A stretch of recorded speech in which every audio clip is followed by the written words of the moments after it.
Greetings, Dennis Daniels here. This is more auto-stitching photos to create panoramas using Picasa and auto-stitch. Picasa, I must say, lacks an auto-stitch tool, so don't use Picasa for auto-stitch. Use Picasa for managing your photos, which is what I do. Take a look at them. I've already selected my photos. I'm going to try and create a panorama of this entrance of the school.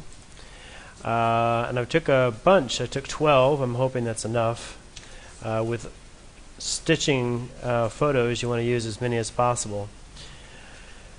There's a front of school pano. Let's go open up auto stitch, which I've already opened. File open to go get my photos. Go up to the front of school pano, Control A, select them all, and it's going to load the images.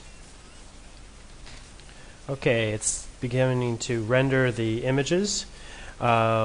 And again, what I'd recommend for any of you photographers out there is that you take lots of photos, because you'll see that it does a pretty good job of putting the images together, but it loses detail if you don't take lots. See, I need to take more.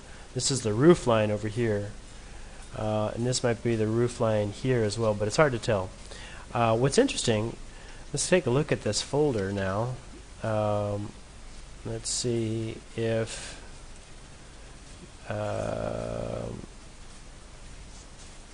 Picasa is on the game here in terms of creating a panorama or updating the directories.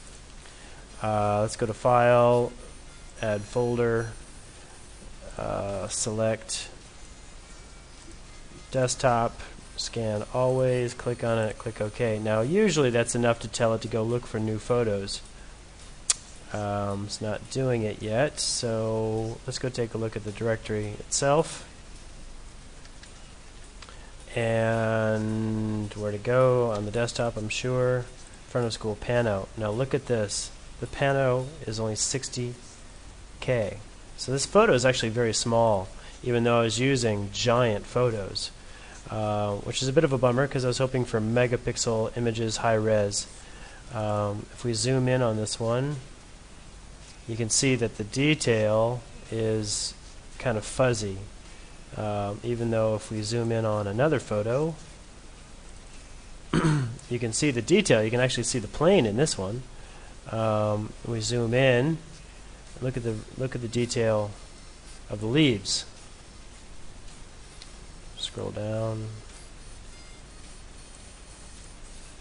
Scroll down. See the detail on the leaves? That's quite good, given that. But if we do the same thing here and zoom, see what happens? Those leaves get really blurry very quickly. So what it's doing is interpolating the pixels, I imagine, and taking the best guess. But so high res, even though you're taking high res photos, you're not going to get high res images. They're cool because they're big, but that doesn't mean that they're going to be high res. So on that note, again, auto stitching photos to create panoramas using auto stitch. Advice: take lots of photos and don't expect high res. Thanks for watching and happy computing.